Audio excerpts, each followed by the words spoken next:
El operador político de la ex candidata prianista Xóchitl Gálvez en Tamaulipas, pues es Rogelio García Moreno, ahora es el presidente de los agricultores allá y fue el que encabezó los bloqueos allá en Matamoros, en Tamaulipas generalmente. Bueno, resulta que no la usan y la venden a los municipios y entonces los ves en sus carrazos, camionetotas, a los agricultores de algunos distritos de riego, porque ganan al año 300 millones de pesos por venderle agua a un municipio, ya no al acaparamiento del agua para uso de unos cuantos. Leí hoy que un panista promovido por el PAN va a ir a Washington a denunciar al gobierno de México. Son representantes populares. ¿Por qué no lo hace aquí? ¿Por qué se va a Estados Unidos? Es para la gente, porque hay que recordar siempre, ahora sí que quién es quién en la política y quiénes son los que demandan la intervención extranjera. Dos últimos temas más, Presidenta. ¿Conocer su opinión referente a una encuesta que publicó de las Heras, que da a conocer datos muy reveladores sobre la marcha del 15 de noviembre? Una de ellas, una de estas revelaciones es de que la gente sabe quién organizó esta manifestación, que fue en este caso, y lo señalan ahí en este estudio, fue la Marea Rosa, y en un segundo punto, que fue un grupo de manifestantes los que iniciaron los actos violentos y que se les pagó para, en todo caso, para provocar y para hacer todo esta situación de violencia, que quisieron explotar mucho lo que fue el grupo opositor. Saber su opinión referente a este estudio en el que se señala que pues, los mexicanos no se la comieron así tan… Sí, a ver, por ahí estaba no sé si tengan la encuesta para poderla… Está en el sitio de… La vi ayer por la tarde. A ver. Bueno, mucha gente se enteró. Adelante. ¿Quién organizó la marcha? Fíjense, el 33% cree que fue la Marea Rosa. Adelante. ¿Quiénes comenzaron los ataques? Un grupo de manifestantes, 51%. Adelante.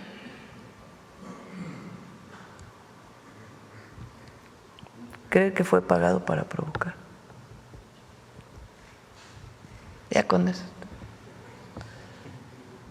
Eso es lo que piensa la gente. ¿Qué impresión le da este estudio? Quieren manejar la retórica de que aquí en México se les censura, o sea, es lo que está repitiendo constantemente la oposición. Hay censura, es un Estado totalitario, es realmente… O sea, ¿les duele que esté avanzando México? A ver, lo pongo así, porque también hay algunos que ahora dicen que nosotros inventamos. ¿Quién fue a esa manifestación? O sea, ¿qué caras reconocidas fueron a la manifestación? No las voy a poner aquí para el análisis de ustedes y de quienes nos escuchan y de la gente que nos ve y nos escucha. ¿Quién fue? ¿Qué dirigentes políticos fueron a esa manifestación? ¿Cómo se dan los golpes? Que lo presenté yo aquí en una mañanera. ¿Por quiénes? Que no eran jóvenes. ¿Qué denuncia hace el Congreso de la Ciudad de México? Que lo dije aquí hace poco, con muchas pruebas, porque no fue una denuncia menor lo que hicieron diputados en el Congreso de la Ciudad, de cómo estaban vinculados quienes generaron la violencia con alcaldes de la ciudad, de qué partidos son. Es nada más sumar esto, más esto, más esto, más esto, más esto. Y ya, que cada quien saque sus conclusiones. Entonces, fue un grupo distinto al de otras veces, de otros que se han manifestado con violencia. No eran jóvenes los que generaron esta violencia. Y tampoco fue una marcha caracterizada por jóvenes, que fue lo que quisieron plantear, que era la generación Z y todo esto, sino que fue principalmente de adultos que están en contra del gobierno. Y está bien que haya manifestaciones. Somos un país libre y además respetamos la libertad de manifestación, la libertad de reunión, como en ningún otro país se respeta. Solamente vean las actuaciones de la policía de muchas ciudades del mundo. Entonces nosotros respetamos. Lo que no estamos de acuerdo es con la violencia. Entonces, si va sumando cómo fue que se generó, quién asusó, quién estuvo promoviendo. Aquí presentamos también unos días antes cómo fue que se fue construyendo en las redes sociales la convocatoria a esa manifestación. ¿Y por qué es relevante? Leí hoy, me lo pasaron en el resumen, que un panista promovido por el PAN va a ir a Washington a denunciar al gobierno de México. Fíjense, ¿qué mexicano? A ver, vamos a ponerlo así. ¿Qué mexicana o mexicano va a denunciar a otro país, a Washington en particular? Además, un invento de cómo se dieron las cosas en una manifestación. ¿Qué opinan ustedes de un dirigente, de un legislador, de un partido de oposición que casi no tiene ya apoyo popular en México y que se va al extranjero, a Estados Unidos, a Washington, a denunciar al gobierno mexicano? ¿Qué opinan ustedes?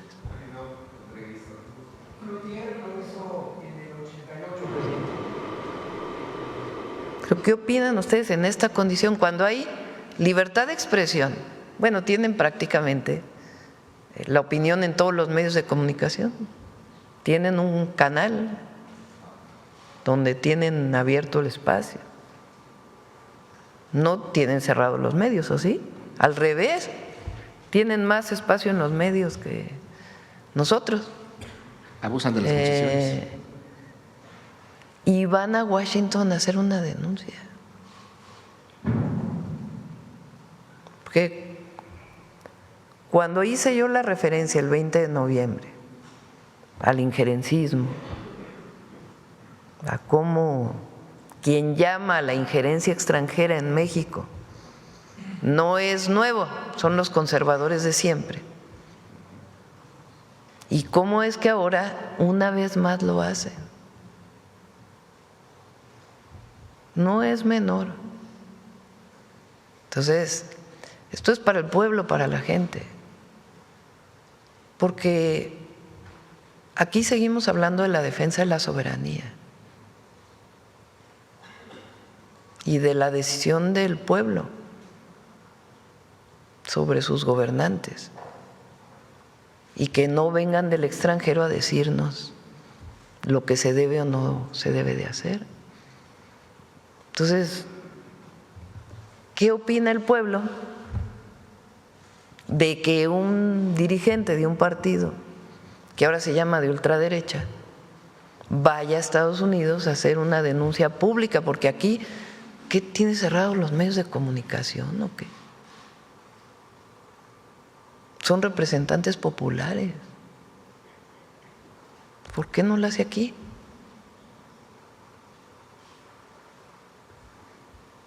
¿Por qué se va a Estados Unidos?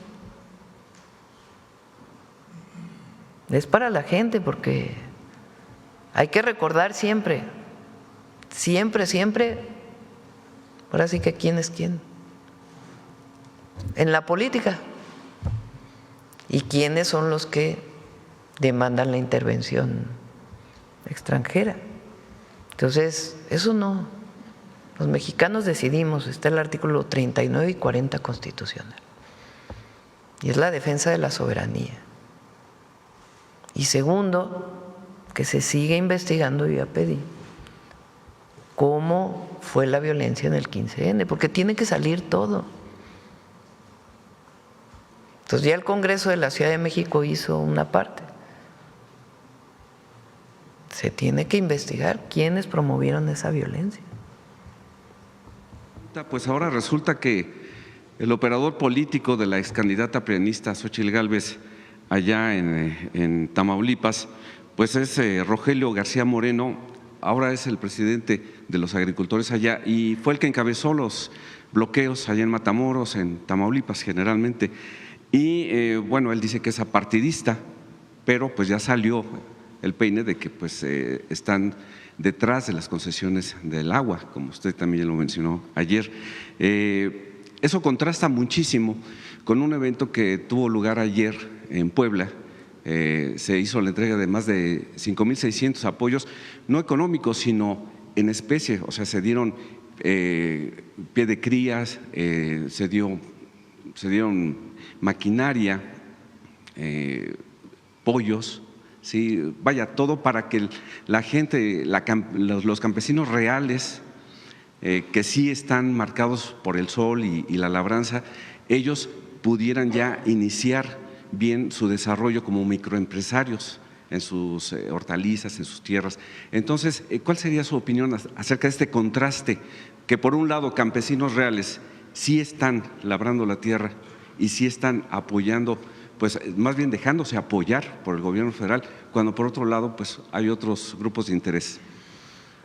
¿Por qué nosotros enviamos la iniciativa de la Ley de Aguas Nacionales? O sea, ¿qué nos motiva? Y por eso lo importante de la explicación de qué contiene esta ley. Lo voy a volver a decir.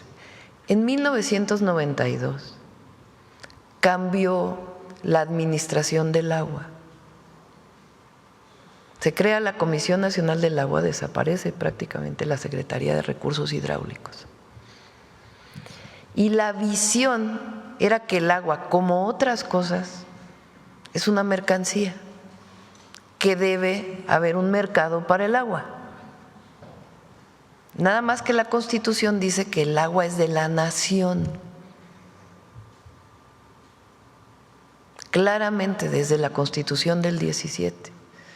Una de las grandes virtudes de la Constitución del 17, además de reconocer los derechos sociales, fue reconocer los recursos naturales como propiedad de la nación. El petróleo en México es propiedad de la nación. En otros países, en Estados Unidos, por ejemplo, el petróleo, si lo tienes en el subsuelo en tu casa, es tuyo. Aquí no. Aquí de la visión de todos los insurgentes es, y además había muchas presiones de empresas extranjeras, es que los recursos, el petróleo, el agua, son de la nación. Ahora, el agua en particular se puede concesionar. ¿Quién la concesiona? En este caso, la institución dedicada a la administración del agua, que es la Comisión Nacional del Agua. Pero la visión en el periodo neoliberal es que sí es de la nación, pero se puede mercantilizar. Si yo tengo una concesión, la concesión la puedo transmitir a otro, nada más me pagas y nada más le avisamos a la Conagua. ¿Qué generó esta situación de 1992 a la fecha? Una sobreexplotación de prácticamente todos los cuerpos de agua y los acuíferos en el país. Pues porque como es una mercancía, se concesiona, se transmite, se vende, pues entonces ¿dónde queda la visión estratégica de un recurso natural que además hoy es escaso en muchísimos lugares? Entonces, ¿qué se está planteando con la Ley de Aguas? Número uno, que se ordenen todas las concesiones, que además ya iniciamos, porque había 3 bases de datos, contradictorias algunas entre ellas, concesionados millones de metros cúbicos, agricultores, a empresas que no se estaban usando. Entonces, si tú tienes un, como vamos a poner como un río, y el agua de ese río está concesionada a alguien, aunque tú vivas a un lado del río, no la puedes usar porque está concesionada a otro. Bueno, si ese otro ni siquiera la está usando, ¿por qué no la va a poder usar el que vive a un lado del río, que no tiene agua? O agua del subsuelo. Hay pozos. Resulta que hay 10 pozos, pero se puede perforar otros 10 para darle agua a la gente humilde que no tiene acceso al agua. Pero no se puede porque esos otros 10 pozos ya fueron concesionados a alguien. Cuando llegamos al gobierno hicimos un gran acuerdo por el agua y dijimos, a ver, todos aquellos que tengan concesión de agua, que no la estén usando, regresen de manera voluntaria esa agua que no usan a la Conagua. Y muchos empresarios lo hicieron, muchos agricultores lo hicieron. Regresaron, dijeron, a ver, no estamos usando, ahí vamos a ponerla, vamos a regresarla con agua para que se use para lo que se debe de usar o para quien lo necesite. Bueno, hay agricultores, distritos de riego, agricultores grandes de los grandotes, que tienen concesiones de agua.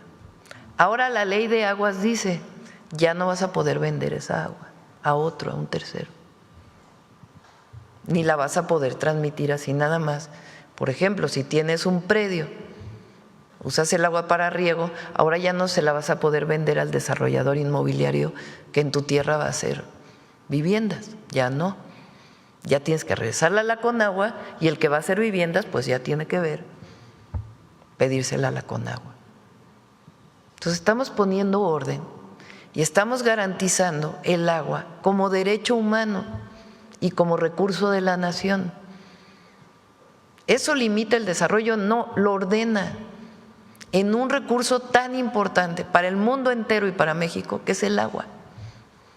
Hay algunos que tienen muchísimas concesiones de agua, muchísimas, y no quieren.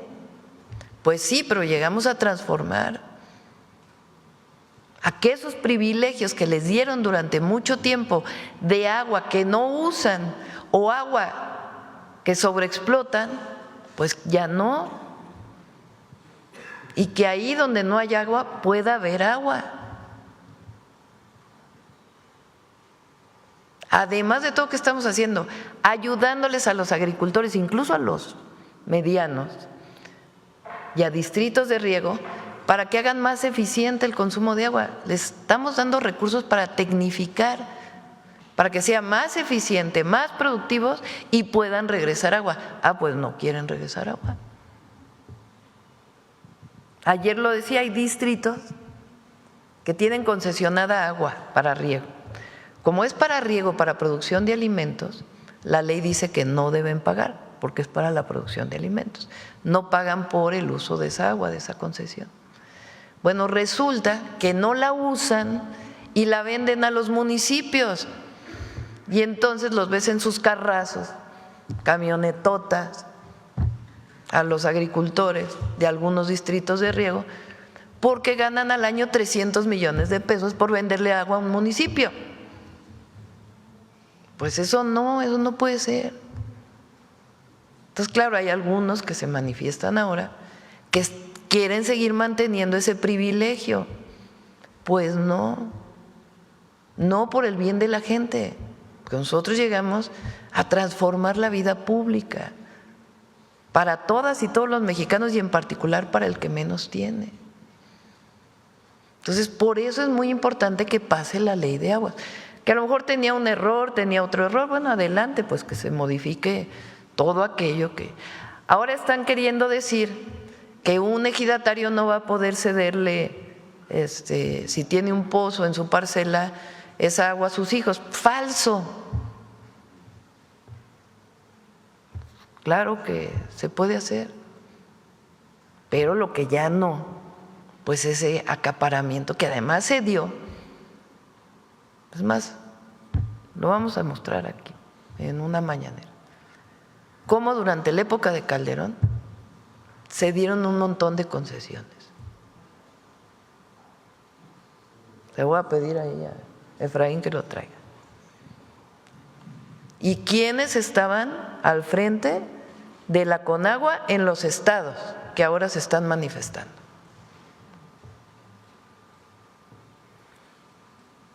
Porque quieren ahora generar una idea de que hay caos, caos, caos. No, están contra los privilegios que tenían antes, en contra de la gente, incluso si de otras industrias que se quieran desarrollar en cierta zona, pues porque como está acaparada el agua, pues entonces no se puede usar para nadie más. Entonces, no a los privilegios, sí a la ley, sí al Estado de Derecho. Ahora ya me gustó esa palabra o esas palabras. Como decía Juárez, nadie ni nada por encima de la ley. Y ya no al acaparamiento del agua para uso de unos cuantos. Eso es lo que está de fondo en la ley nacional o ley de aguas nacionales. Ese es el fondo del cambio. Y repito, si hay algunos errores, pues para eso hay una mesa de trabajo en el Congreso que se corrijan. Pero no, ¿a qué llegamos si no es a transformar la vida pública para el bien de México? Legisladores y gobernadores tienen la misión de dar toda esta información en sus localidades. Es necesario que la gente entienda. Porque ayer Rubén Moreira, diputado del PRI, pues salió a decir frases muy pequeñas, no lo demostraba con un papel escrito, sino simplemente decía, si tienes un pozo en tu casa, ya no lo puedes explotar. Sí, ridículo. ¿En qué se basa? La verdad, o sea, es que son argumentos, no es un asunto personal, digo ridículo el argumento, o sea, no es cierto. Y además él sabe, porque está la discusión, repito, que si hay algún error que se corrija, pero a ver, que diga públicamente si está a favor del acaparamiento del agua. Y luego, pues ya Rosy se la mostró, luego quiénes son los que se manifiestan también. Entonces, cada quien encabeza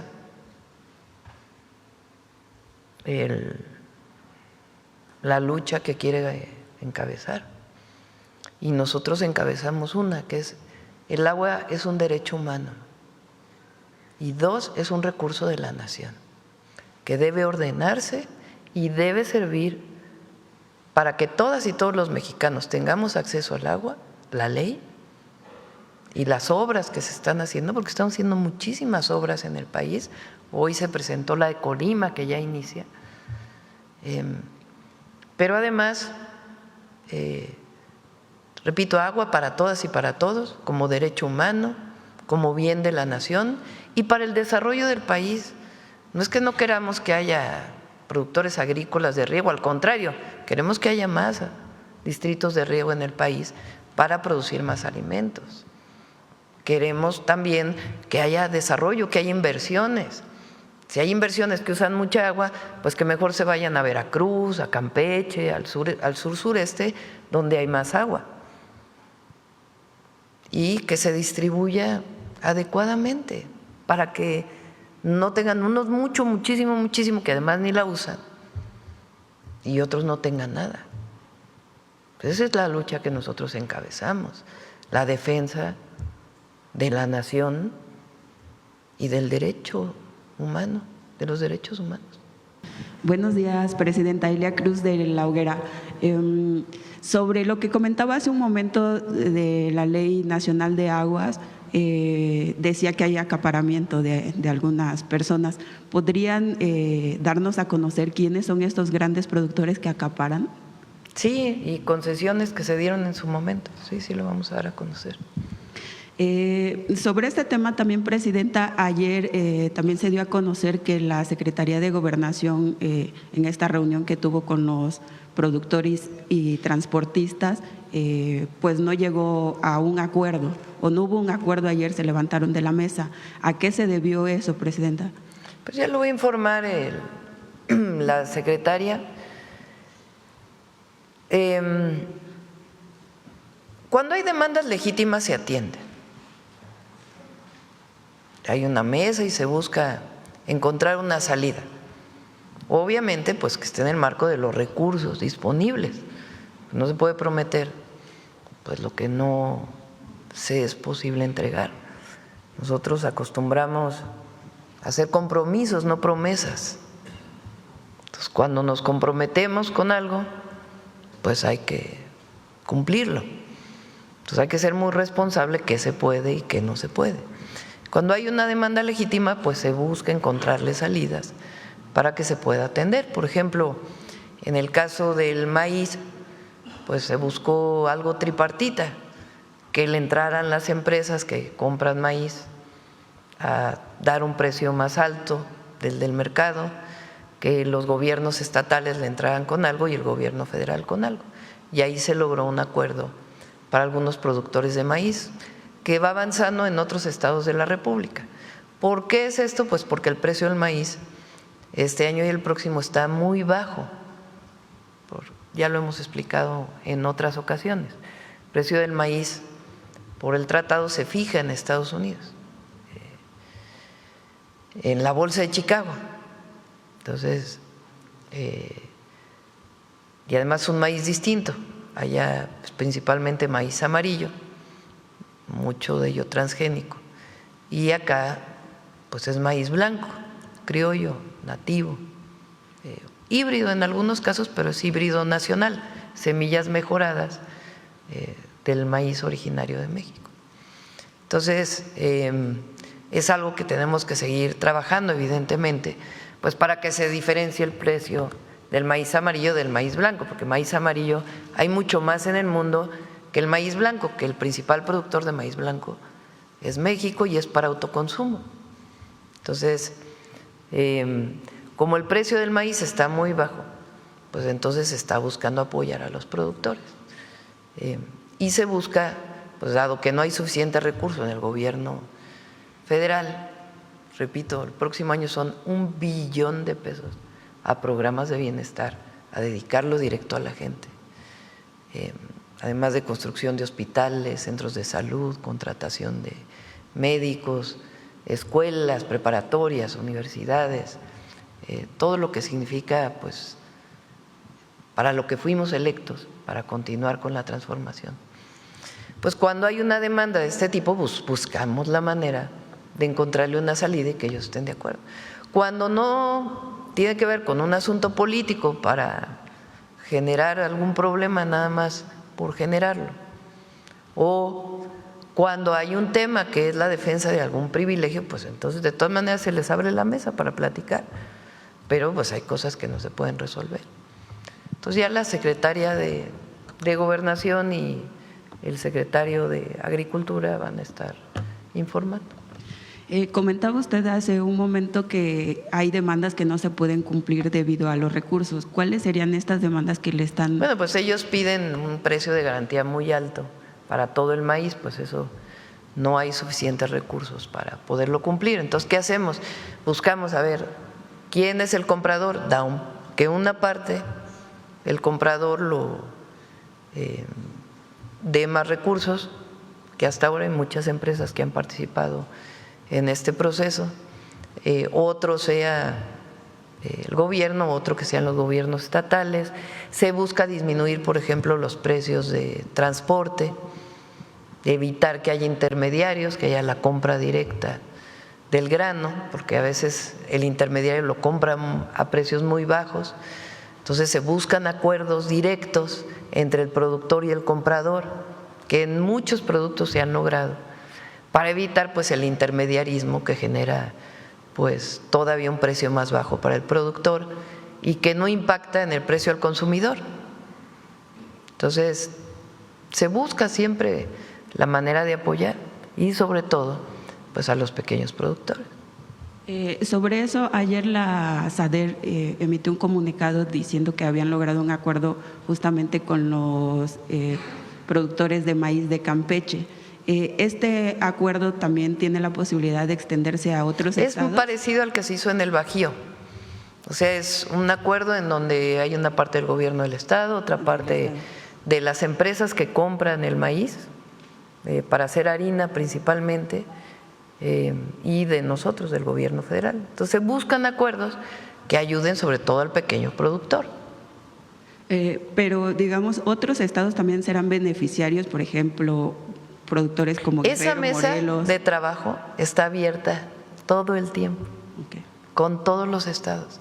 Por eso yo ayer dije, ¿para qué toman una carretera si está abierta la mesa de diálogo? Nosotros también nos manifestamos muchas veces.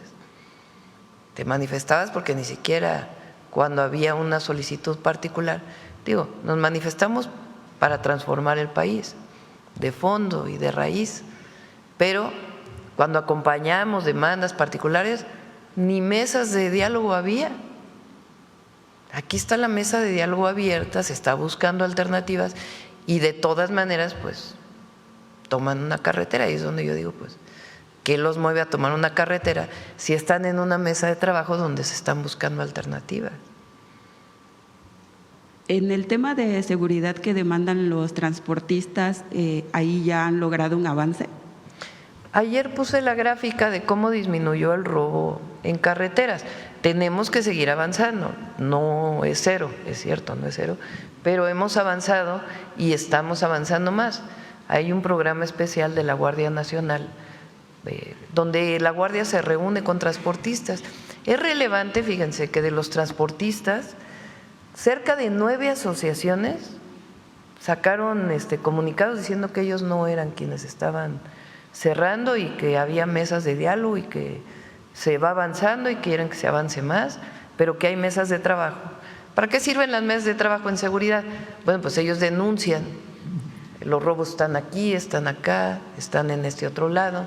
¿Qué hacemos nosotros aparte de la vigilancia de la Guardia Nacional? Por ejemplo, en la México-Querétaro, en la México-Puebla, se abrieron a lo largo de los años brechas que van directo a la carretera o caminos que van directo a la carretera porque se rompió el FlexBeam o se movió la…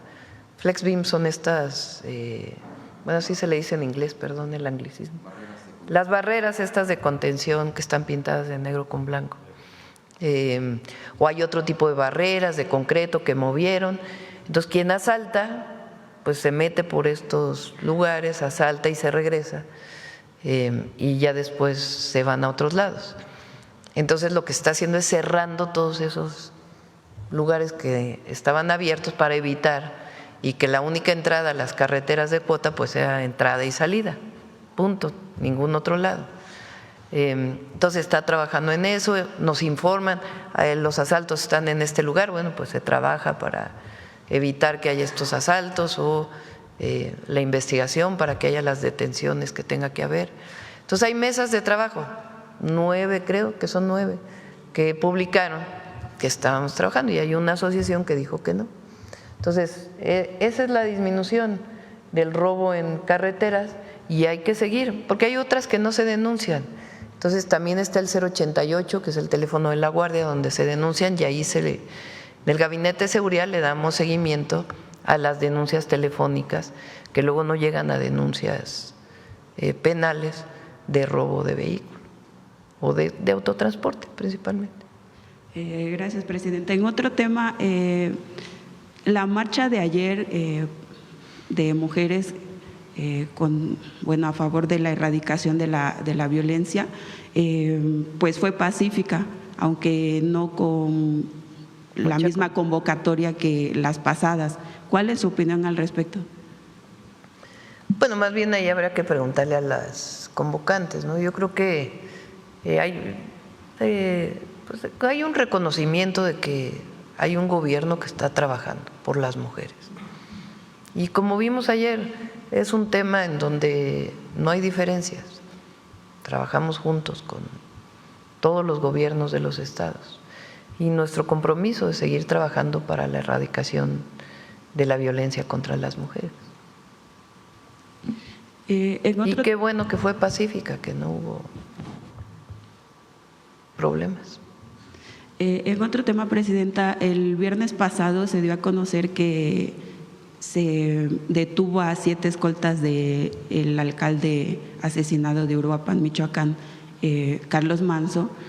¿Qué información tiene, qué información le ha dado el gabinete acerca de esta detención? ¿Hay indicios de que ellos estuvieran involucrados en el homicidio? Tiene que contestarlo el Gabinete de Seguridad. Yo en estos casos prefiero que sea o la Fiscalía de Michoacán, que es quien hizo las detenciones, o directamente el Gabinete de Seguridad que está colaborando sobre el avance de casos tan relevantes como el de Carlos Manso, alcalde de Uruapan. Sobre este mismo tema, Presidenta, ¿cuál es su opinión acerca de las declaraciones que emitió ayer el senador de Morena, Gerardo Fernández Noroña, acerca de la nueva alcaldesa y viuda de Carlos Manso, que dice que le está ganando la ambición y que ha decidido tener una posición de ultraderecha fascista?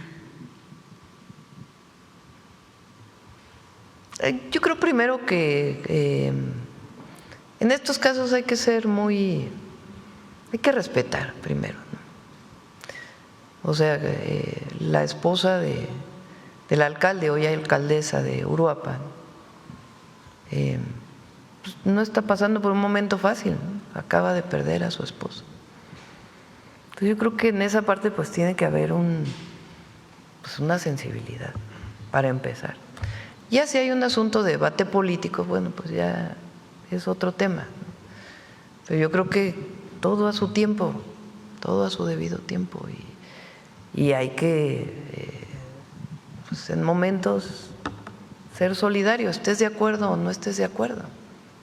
Entonces, mi opinión.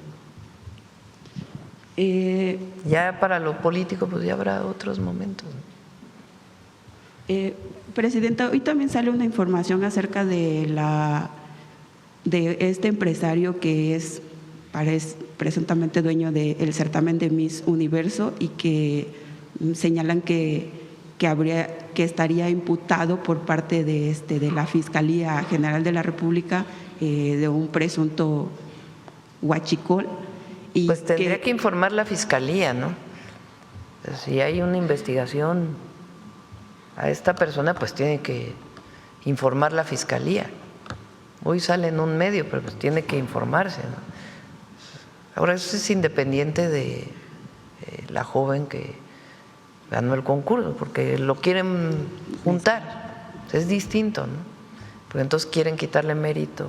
Repito, más allá de que estemos de acuerdo con estos certámenes o no, pues, mérito a quien lo tiene en el certamen. Ahora, otra cosa muy distinta pues es este tema de esta persona, y ahí pues si hay una investigación, pues que se diga que hay una investigación y que se informe por parte de la Fiscalía.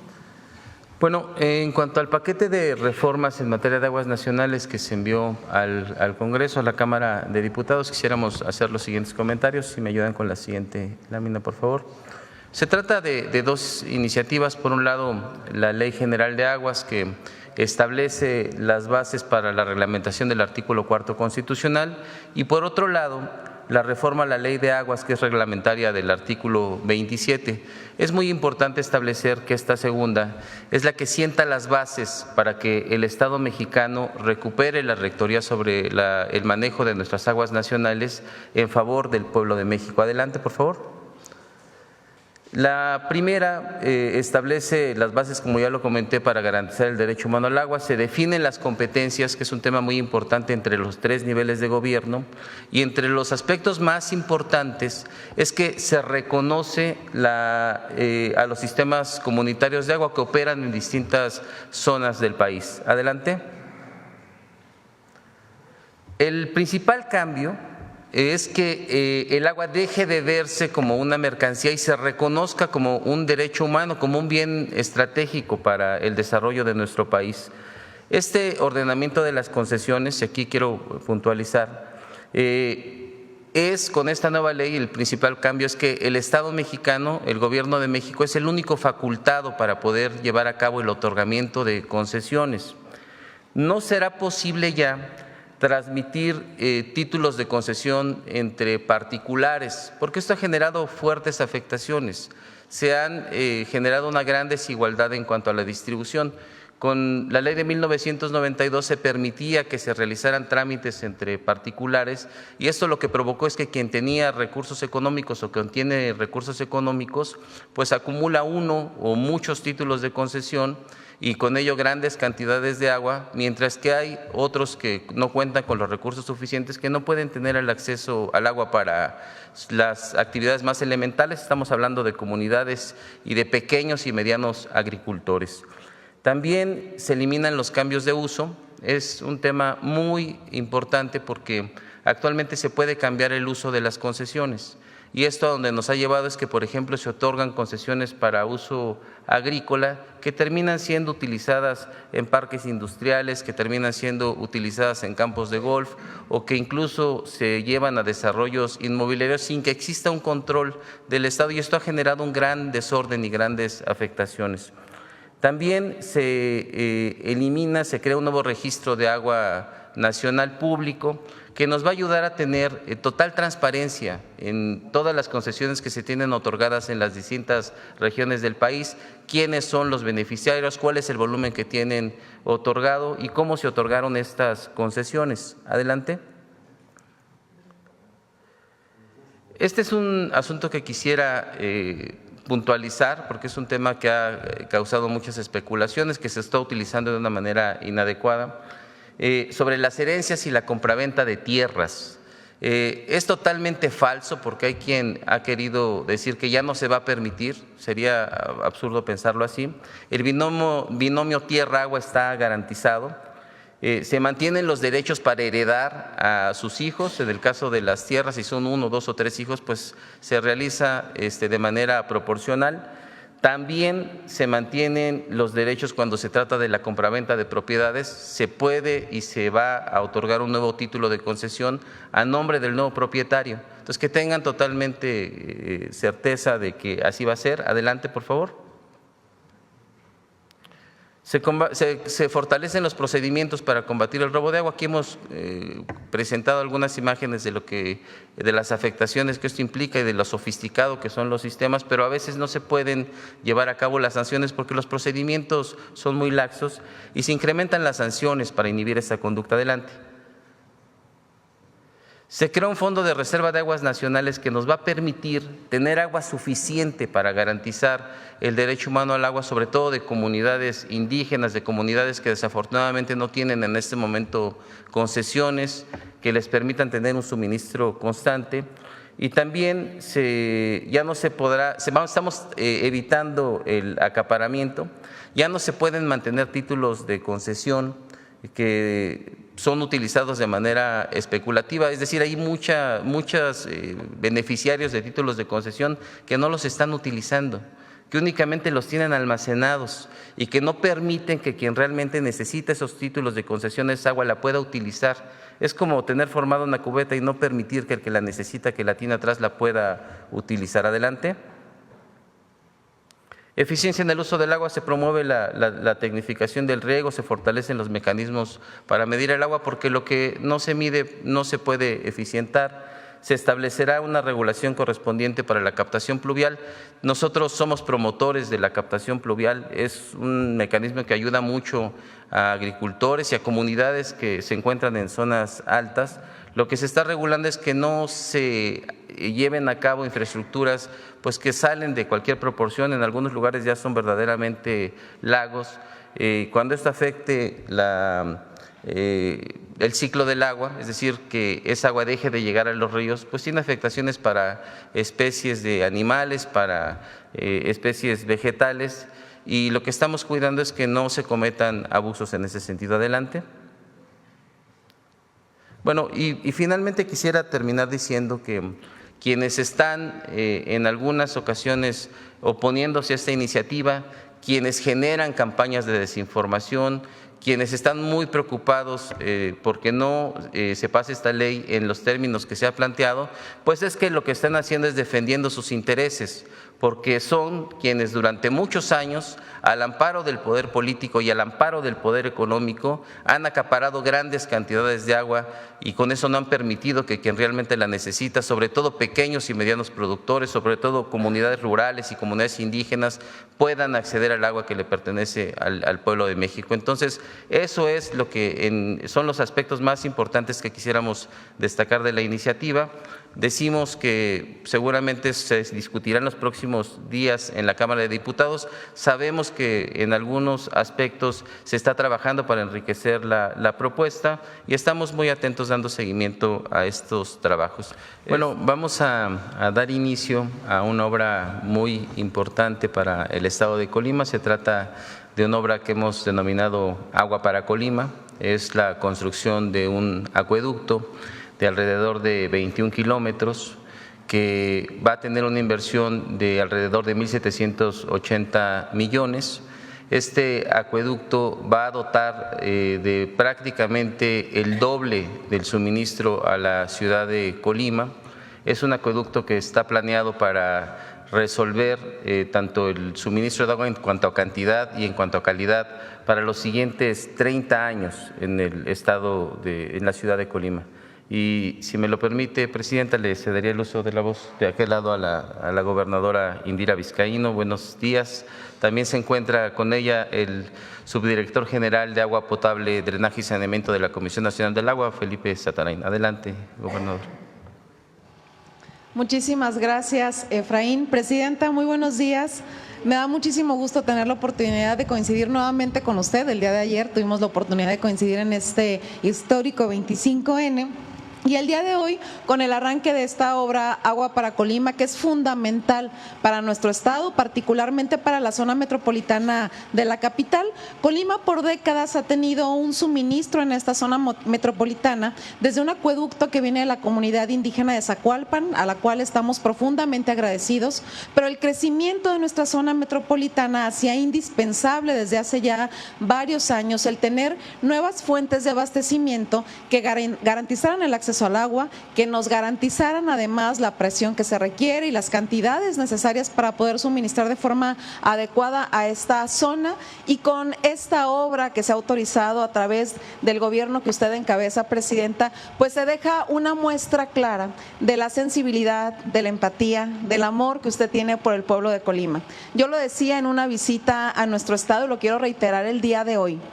De pronto, en el pasado neoliberal, había decisiones que se tomaban estrictamente en función de cuántas personas habitaban un estado, por no decir de cuántos adultos eran parte de un listado nominal.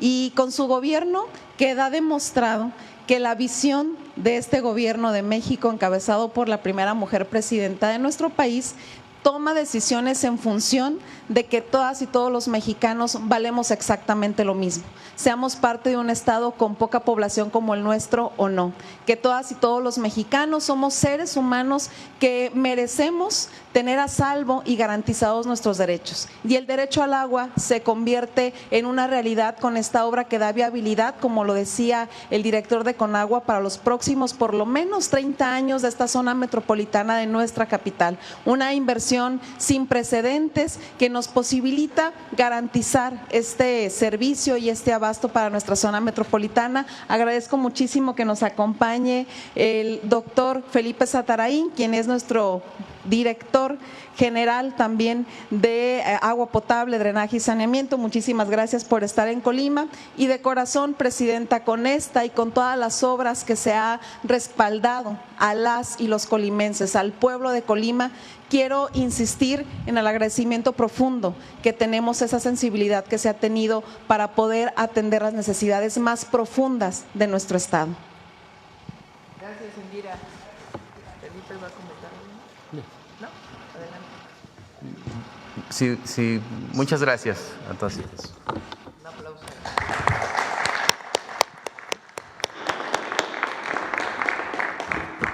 Si podemos poner la presentación, por favor. Y finalmente, Presidenta, en La Hoguera publicamos varios textos acerca de la movilidad en la Ciudad de México, pero en especial en el oriente de la ciudad. hemos tenido como muchas demandas. Hicimos un recorrido por toda esa zona del oriente y, bueno, usuarios del transporte público, del transporte privado, se quejan por las largas horas que pasan en el tráfico que se hace, principalmente sobre la autopista México-Puebla, debido a las obras del trolebús que no concluyen y que ya llevan 3 años haciéndose. La pregunta, Presidenta, es ¿cuándo se va a Bueno, el trolebús concluir? ya está funcionando, ¿no? Creo que están haciendo 2 estaciones más, ¿no? O más bien se están haciendo 2 estaciones más y está funcionando muy bien el trolebús. Es un proyecto muy bonito, porque es un segundo piso donde van trolebuses, transporte eléctrico, se toma en Chalco o las distintas municipios y puedes hacer la transferencia en la línea A del metro o te sigues hacia Ermita Iztapalapa y llegas a la transferencia de la línea 7, creo que es esa, ¿no? La de Constitución de 1917. La 8, la línea 8, Constitución de 1917. Y de ahí te puedes mover en metro por toda la ciudad. Y ya tiene, o sea, te puedes seguir incluso en el trolebús hasta Mixcoac. Entonces, está funcionando, por lo que me han informado, muy, muy bien. Y bueno, ya el tema del tránsito sobre la Puebla y Zaragoza, ¿no? Que sí. Se tiene ahí y vamos a ayudarle a la jefe de gobierno a mejorar la línea A del metro. La línea A del metro va sobre Zaragoza. A todos los que me oyen desde otros estados, pues es que fui jefa de gobierno, por eso me la sé. La Zaragoza, calzada Zaragoza, que es por la que entras de la México-Puebla. La México-Puebla puedes irte hacia Ermita o puedes irte hacia Zaragoza. Y Zaragoza pues es una avenida que es así. ¿Por qué es así? Pues por los hundimientos diferenciales que hay en esa zona de la ciudad por la sobreexplotación del acuífero. Entonces, eso ha generado problemas en la línea A del metro. Entonces vamos a ayudar, y entonces va muy despacito la línea A.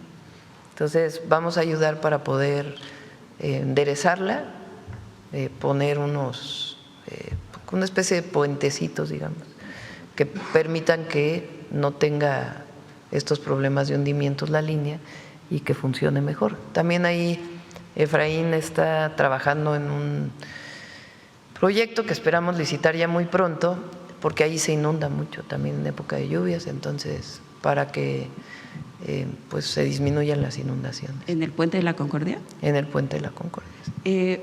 Una de las demandas que nos hacían ver ese día que hicimos los recorridos era que no solamente era que sí funciona el trolebús, sino más bien para el servicio que va sobre la autopista y el confinamiento que se está haciendo de ese espacio que detiene el tráfico y deja a muchas personas varadas durante al menos 40 minutos en un tramo de solamente 5 kilómetros. Entonces, por eso preguntaba cuándo se terminará. A Jesús Esteva que pueda informar. Es una obra que está haciendo el gobierno del Estado de México, pero bueno, vamos a pedirle a Jesús que pueda informar, Jesús Esteva. En esa parte a la llegada, o sea, viniendo desde Chalco hacia la Ciudad de México, a la llegada del Puente de la Concordia, antes existía 2 carriles que eran laterales, que pasaban por la parte de abajo donde se dio ese lamentable episodio con la pipa, y ahora están clausurados. ¿Esos ya permanecerán ahí clausurados o se van a volver a abrir o solamente el tránsito va a quedar sobre? No llego mi información no llega hasta allá ahora, pero con gusto le pido a Jesús Esteva que pueda informarles a todos y en particular a ti, para saber si esos se van a quedar cerrados o no. Y otro punto sobre eso, para el momento en que informe ni modo. Y para el momento que informe el secretario, pasando la caseta también de Chalco, quizá usted lo vivió cuando fue a inaugurar la Universidad sí, ahí Rosario se cerraron Castellanos, mucho los carriles. porque pusieron una estación semáforo muy larga. Además, sí. ¿Se va a corregir eso? Sí, se va a corregir. De hecho, tiene un carril de rebase. Se va a quitar ese carril de rebase del trolebús y le pedí ahora como parte del proyecto de la zona oriente del Estado de México que se corrija esa estación que la verdad no quedó muy bien. Nos lo ha pedido también la presidenta municipal de Chalco. Gracias, presidenta. Vamos, ¿quién más? Quienes durante muchos años, al amparo del poder político y al amparo del poder económico, han acaparado grandes cantidades de agua y con eso no han permitido que quien realmente la necesita, sobre todo pequeños y medianos productores, sobre todo comunidades rurales y comunidades indígenas, puedan acceder al agua que le pertenece al pueblo de México. Entonces, eso es lo que son los aspectos más importantes que quisiéramos destacar de la iniciativa. Decimos que seguramente se discutirá en los próximos días en la Cámara de Diputados. Sabemos que en algunos aspectos se está trabajando para enriquecer la propuesta y estamos muy atentos dando seguimiento a estos trabajos. Bueno, vamos a dar inicio a una obra muy importante para el Estado de Colima. Se trata de una obra que hemos denominado Agua para Colima. Es la construcción de un acueducto de alrededor de 21 kilómetros, que va a tener una inversión de alrededor de 1.780 millones. Este acueducto va a dotar de prácticamente el doble del suministro a la ciudad de Colima. Es un acueducto que está planeado para resolver tanto el suministro de agua en cuanto a cantidad y en cuanto a calidad para los siguientes 30 años en el estado en la ciudad de Colima. Y si me lo permite, presidenta, le cedería el uso de la voz de aquel lado a la gobernadora Indira Vizcaíno. Buenos días. También se encuentra con ella el subdirector general de Agua Potable, Drenaje y Saneamiento de la Comisión Nacional del Agua, Felipe Satarain. Adelante, gobernador. Muchísimas gracias, Efraín. Presidenta, muy buenos días. Me da muchísimo gusto tener la oportunidad de coincidir nuevamente con usted. El día de ayer tuvimos la oportunidad de coincidir en este histórico 25N. Y el día de hoy, con el arranque de esta obra Agua para Colima, que es fundamental para nuestro estado, particularmente para la zona metropolitana de la capital. Colima por décadas ha tenido un suministro en esta zona metropolitana desde un acueducto que viene de la comunidad indígena de Zacualpan, a la cual estamos profundamente agradecidos, pero el crecimiento de nuestra zona metropolitana hacía indispensable desde hace ya varios años el tener nuevas fuentes de abastecimiento que garantizaran el acceso al agua, que nos garantizaran además la presión que se requiere y las cantidades necesarias para poder suministrar de forma adecuada a esta zona. Y con esta obra que se ha autorizado a través del gobierno que usted encabeza, presidenta, pues se deja una muestra clara de la sensibilidad, de la empatía, del amor que usted tiene por el pueblo de Colima. Yo lo decía en una visita a nuestro estado y lo quiero reiterar el día de hoy. De pronto, en el pasado neoliberal, había decisiones que se tomaban estrictamente en función de cuántas personas habitaban un estado, por no decir de cuántos adultos eran parte de un listado nominal. Y con su gobierno queda demostrado que la visión de este gobierno de México, encabezado por la primera mujer presidenta de nuestro país, toma decisiones en función de que todas y todos los mexicanos valemos exactamente lo mismo, seamos parte de un estado con poca población como el nuestro o no, que todas y todos los mexicanos somos seres humanos que merecemos tener a salvo y garantizados nuestros derechos. Y el derecho al agua se convierte en una realidad con esta obra que da viabilidad, como lo decía el director de Conagua, para los próximos por lo menos 30 años de esta zona metropolitana de nuestra capital. Una inversión sin precedentes que nos posibilita garantizar este servicio y este abasto para nuestra zona metropolitana. Agradezco muchísimo que nos acompañe el doctor Felipe Satarain, quien es nuestro director general también de agua potable, drenaje y saneamiento. Muchísimas gracias por estar en Colima. Y de corazón, Presidenta, con esta y con todas las obras que se ha respaldado a las y los colimenses, al pueblo de Colima, quiero insistir en el agradecimiento profundo que tenemos, esa sensibilidad que se ha tenido para poder atender las necesidades más profundas de nuestro Estado. Gracias, Indira. ¿Felipe va a comentar? ¿No? Adelante. Sí, muchas gracias a todas y todos. Un aplauso.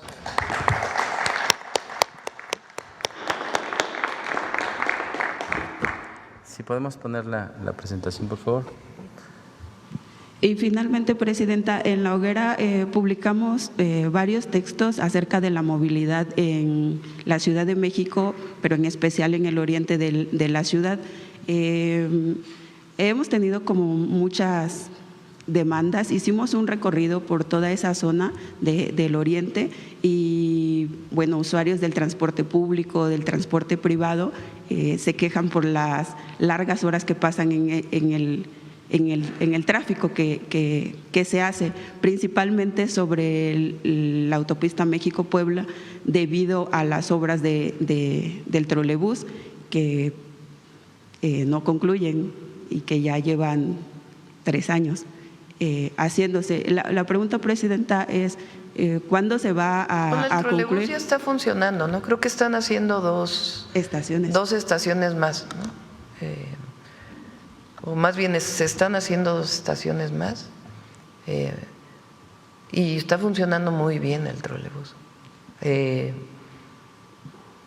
Es un proyecto muy bonito, porque es un segundo piso donde van trolebuses, transporte eléctrico, se toma en Chalco o las distintas municipios y puedes hacer la transferencia en la línea A del metro o te sigues hacia Ermita Iztapalapa y llegas a la transferencia de la línea 7, creo que es esa, ¿no? La de Constitución de 1917. La 8, la línea 8, Constitución de 1917. Y de ahí te puedes mover en metro por toda la ciudad. Y ya tiene, o sea, te puedes seguir incluso en el trolebús hasta Mixcoac. Entonces, está funcionando, por lo que me han informado, muy, muy bien. Y bueno, ya el tema del tránsito sobre la Puebla y Zaragoza, ¿no? Que Sí. se tiene ahí y vamos a ayudarle a la jefe de gobierno a mejorar la línea A del metro. La línea A del metro va sobre Zaragoza. A todos los que me oyen desde otros estados, pues es que fui jefa de gobierno, por eso me la sé. La Zaragoza, calzada Zaragoza, que es por la que entras de la México-Puebla. La México-Puebla puedes irte hacia Ermita o puedes irte hacia Zaragoza. Y Zaragoza pues es una avenida que es así. ¿Por qué es así? Pues por los hundimientos diferenciales que hay en esa zona de la ciudad por la sobreexplotación del acuífero. Entonces, eso ha generado problemas en la línea A del metro. Entonces vamos a ayudar, y entonces va muy despacito la línea A. Entonces vamos a ayudar para poder enderezarla, poner una especie de puentecitos, digamos, que permitan que no tenga estos problemas de hundimientos la línea y que funcione mejor. También ahí Efraín está trabajando en un proyecto que esperamos licitar ya muy pronto, porque ahí se inunda mucho también en época de lluvias, entonces para que pues se disminuyan las inundaciones. ¿En el Puente de la Concordia? En el Puente de la Concordia. Una de las demandas que nos hacían ver ese día que hicimos los recorridos era que no solamente era que sí funciona el trolebús, sino más bien para el servicio que va sobre la autopista y el confinamiento que se está haciendo de ese espacio que detiene el tráfico y deja a muchas personas varadas durante al menos 40 minutos en un tramo de solamente 5 kilómetros. Entonces, por eso preguntaba cuándo se terminará. A Jesús Esteva que pueda informar. Es una obra que está haciendo el gobierno del Estado de México, pero bueno, vamos a pedirle a Jesús que pueda informar, Jesús Esteva. En esa parte de a la llegada, o sea, viniendo desde Chalco hacia la Ciudad de México, a la llegada del Puente de la Concordia, antes existía 2 carriles que eran laterales, que pasaban por la parte de abajo donde se dio ese lamentable episodio con la pipa. Y ahora están clausurados. ¿Esos ya permanecerán ahí clausurados o se van a volver a abrir o solamente el tránsito va a quedar sobre? No llego mi información no llega hasta allá ahora, pero con gusto le pido a Jesús Esteva que pueda informarles a todos y en particular a ti, para saber si esos se van a quedar cerrados o no. Y otro punto sobre eso, para el momento en que informe ni modo. Y para el momento que informe el secretario, pasando la caseta también de Chalco, quizá usted lo vivió cuando fue a inaugurar la Universidad sí, ahí Rosario se cerraron Castellanos, mucho los carriles. porque pusieron una estación muy larga, además, sí. ¿Se va a corregir eso? Sí, se va a corregir. De hecho, tiene un carril de rebase, se va a quitar ese carril de rebase del trolebús y le pedí ahora como parte del proyecto de la zona oriente del Estado de México que se corrija esa estación que la verdad no quedó muy bien. Nos lo ha pedido también la presidenta municipal de Chalco. Okay. Gracias, presidenta. Vamos, ¿quién más?